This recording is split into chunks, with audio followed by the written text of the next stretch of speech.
Hello दोस्तों, study अड्डा और फारसी चैनल में आपका हार्दिक स्वागत है। और आप देख रहे हैं क्लास 10 का पोएम सेकंड पार्ट में पोएम देख रहे हैं। सबसे पहली पोएम है आपकी the dust of snow. The dust of snow को रॉबर्ट फ्रॉस्ट ने लिखा है। तो आइए हम बात करते हैं कि इसमें क्या होता है क्या नहीं होता है। चलिए दोस्तों, तो अभी तक जिसने हमारे चैनल को सब्सक्राइब नहीं किया है वो सब्सक्राइब कर लें और बेटर तरीके से देखें। ये देखिए, हम आपको 3D तरीके से समझाएंगे, 3D लॉन्चेस में लेके आएंगे कि किस प्रकार से आप देखोगे इसमें क्या क्या हो रहा है। तो आपका जो पार्ट है वो है the dust of snow by Robert Frost. Dust of snow को रॉबर्ट फ्रॉस्ट ने लिखा है। मतलब सीधा सीधा बात यही कि इसमें कवि बताता है कि हमें किस प्रकार से क्या क्या घटनाएं होती हैं, किस प्रकार से हम आते हैं, किस प्रकार हमारा निखार होता है, किस प्रकार से हम वैसे तो डस्ट माने होती है मिट्टी, ऑफ स्नो माने निखरना, लेकिन यहाँ पे सेंस उससे नहीं लगाया गया है। तो हम आपको पोएम के आधार पे आपको बताएंगे कि इसमें क्या मतलब है क्या नहीं है, वो आप देखिए। द वे ए क्रो बता रहा है। वे, वैसे तो वे का मतलब होता है रास्ता। क्या होता है? रास्ता। लेकिन यहाँ पर रास्ते का प्रयोग नहीं हुआ है। यहाँ पे किस चीज़ का प्रयोग हुआ है? आपके मैनर का प्रयोग हुआ है। आप जानते हो मैनर क्या होता है? मैनर मतलब होता है तरीका। क्या होता है? तरीका। अब ये तरीका किसका है? क्रो का। किसका है? क्रो, कौवे का। किसका तरीका है? कौवा का तरीका है, जिसको हम कौवा बोलते हैं, उसका तरीका है। ठीक है, कौवे का तरीका है ये। क्या तरीका है? तो देखिए, sucks down on me. Sucks down on me. Sucks down का मतलब होता है, वैसे तो सूक्स का मतलब होता है कड़। वह क्या कर रहा है? ये कौवे का तरीका है कि वह क्या कर रहा है? कभी पर कभी खड़ा हुआ है एक धतूरे के पेड़ के नीचे। इसको पूरा हम पढ़ देते हैं। The dust of snow from A hemlock tree. Hemlock tree का मतलब होता है धतूरे का पेड़। हैमलॉक ट्री का मतलब होता है धतूरे का पेड़। किसका? धतूरे का पेड़। ठीक है, धतूरे का पेड़ जानते हो? जैसे मान लो ये धतूरे का पेड़ है आपका। क्या है? ये धतूरे का पेड़ है आपका। ये देखो कौवा बैठा हुआ है और कवि जस्टिस इसके नीचे खड़ा हुआ है। देखो मैं आपको दिखा दे रहा हूँ। कवि क्या है? बिल्कुल इसके नीचे खड़ा हुआ है। ये देखिए कवि खड़ा हुआ है। मैं इसको छोटा कर दूं थोड़ा। ठीक, अब दिख रहा है आपको। बता रहा है कवि इस धतूरे के पेड़ के नीचे खड़ा है। ये कवि है और ऊपर कौवा बैठा हुआ है। ये पेड़ धतूरे का है। यहाँ पर कवि खड़ा हुआ है तो कवि कहता है कि मैं इस पेड़ के नीचे खड़ा हूँ, इस वृक्ष के नीचे खड़ा हूँ, और उस वृक्ष पर क्या है? एक कौवा बैठा हुआ है। क्या बैठा हुआ है? एक कौवा बैठा हुआ है। जो आपको ये दिख रहा है, ये कौवा बैठा हुआ है। वह क्या कर रहा है? वृक्ष पर जमे बर्फ के कणों को क्या कर रहा है? वृक्ष पर जमे बर्फ के कण, ये जो आपको दिख रहे हैं ये बर्फ के कण, वह क्या कर रहा है? डाल रहा है। ये कौवे का तरीका हो सकता है, या फिर क्या हो सकता है? उसकी एक्टिविटी हो सकती है, या उसने किया हो, या फिर वह उड़ा हो तब ये पेड़ से गिर गए हों, या फिर उसने जानबूझकर कवि के ऊपर उस बर्फ के टुकड़े को गिराने का प्रयास किया हो। राइट। मतलब हम वैसे तो कौवे का क्या मानते हैं? अशुगन मानते हैं। क्या मानते हैं? अब शुगुन मानते हैं, मतलब उसको सही नहीं मानते हैं।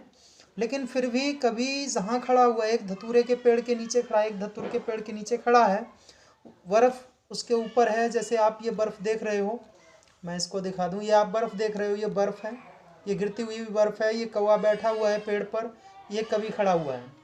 तो कवि बता रहा है कि मैं इस वृक्ष के नीचे खड़ा हूँ, लेकिन कौवे का क्या तरीका है जो या तो वो मेरे ऊपर बर्फ़ डाल रहा है, या फिर उसके उड़ने से बर्फ़ गिर रही है, या फिर क्या हो रहा है, वह उड़ना चाह रहा है और उड़ते ही उसके जो तना होता है वो हिला है और उसके तने पे जो जमी हुई बर्फ़ है वो मेरे ऊपर गिर गई है। ठीक है, कवि ये कह रहा है। लेकिन होता क्या है, दरअसल क्या है, कवि के मायने में क्या है वो आप देखोगे तो आपको पता चल जाएगा कि आखिरकार क्या है। ठीक है, तो कवि क्या बता रहा है कि धतूरे के पेड़ पर बैठा कौवा अपने किस प्रकार यानी किस तरीके से मेरे ऊपर क्या कर रहा है, बर्फ के टुकड़े डाल रहा है, बर्फ के कण डाल रहा है। तो चलिए आगे बढ़ते हैं। यहाँ तक बर्फ के कण डल गए हैं। ये देखिए, या तो कौवा उड़ा है तब गिरे हैं, या फिर क्या हुआ है, या फिर उसने डालने का प्रयास किया। ये देखो पूरा बर्फ का एरिया है, बर्फ से ढका हुआ एरिया है। ठीक है, इसलिए चलो हम आगे बढ़ जाते हैं, आगे देखते हैं। दूसरा पैराग्राफ हमारा शुरू हो गया है। Has given my heart, has given my heart. देखो गिवन का मतलब क्या होता है, गिव, टेक माने लेना होता है, गिव माने देना होता है। लेकिन हैज़ गिवन आया है तो हैज़ गिवन का मतलब होता है प्रदान कर दिया, यानी प्रदान कर देना। ठीक है, a change of mood, a change of mood, change माने परिवर्तन करना, मूड माने माइंड, मनोदशा। And save some parts, and saved, saved माने होता है एस्केप्ड, बचाया हुआ, सम पार्ट्स कुछ भाग को, of a day I had ruined, मतलब बता रहा है जो मैंने दिन का, अपने दिन का कुछ भाग बचाया हुआ था अच्छे समय के लिए, अब क्या हो गया, वो किसी भी कारणवश से अब क्या हो गया है, रुइंड माने बर्बाद हो चुका है, बुरी तरह दुखी हो गया। तो चलो हम इसके बारे में देखते हैं। कभी अब ये कल्पना करता है, अब ये बताता है। ये देखिए, कभी हाथ फैला के कह रहा है, क्या कह रहा है, कभी बड़ा ही दुखी होता है, बड़ा ही अंदर से हर्ट होता है और कहता है कि जब मेरे ऊपर इस कौवे ने बर्फ़ गिराई, यानी कवि के ऊपर जब इस कौवे ने बर्फ़ गिराई, बर्फ़ के कण, छोटे छोटे कण गिरा दिए, तब क्या होता है, इस कवि के अंदर जो भी मनोदशा है वो कैसी हो जाती है, परिवर्तनशील हो जाती है, परिवर्तित हो जाती है। वह दिन उसका किस में, बचा हुआ दिन किस में बीतता है, दुखी में बीतता है, वह दुखी रह जाता है। कहने का तात्पर्य यह है कि अगर हमारे बनते हुए कार्य में कोई विघटन लगा दे तो क्या होता है कि हम अपने आप को अपशगुन मानते हैं। ठीक है, मतलब हम मानते हैं कि हमारे साथ ये घटना सही नहीं हुई, ये चीज़ मानते हैं। तो कभी भी ऐसा ही है, कभी भी एक नेचर्ड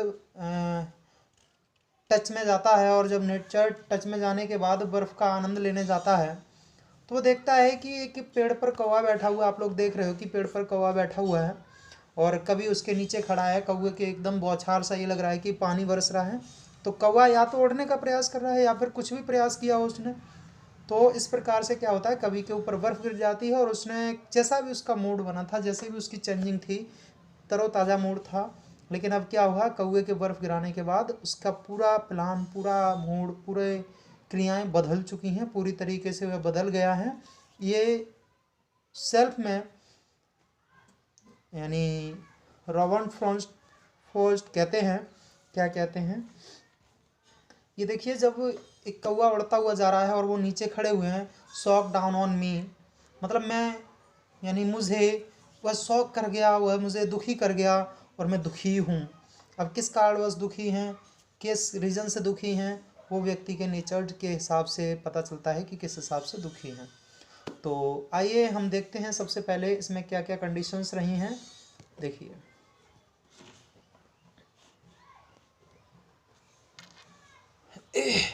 ये स्टेंजा टाइप्स जो होते हैं, एक तो आपका राइम हो गया। ठीक है, राइम होता है, स्टेंजा होता है, अनब्रिक्स होता है, डाइवेड होता है, यानी जो भी हैं वो इनमें से होते हैं। चलिए आगे बढ़ते हैं तो हम देखेंगे यहाँ पर, ये है, ये देखिए यहाँ, ये भी नहीं है, ये G7 करके आया है, बेगे।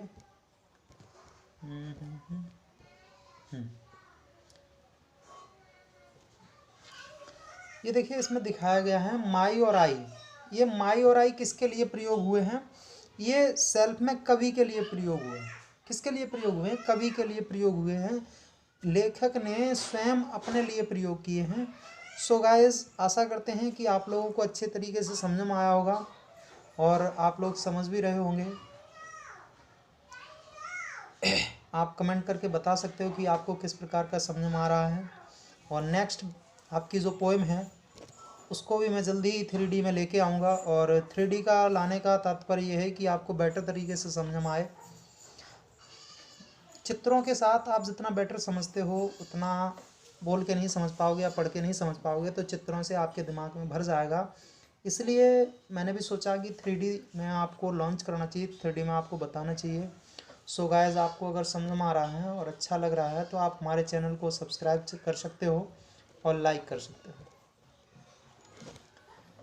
और चलते हैं दोस्त, फिर मिलते हैं नेक्स्ट अगली वीडियो में। सो तब तक बाय। हाँ, एक चीज़ और आपको बताना भूल गए हैं। एक हमारे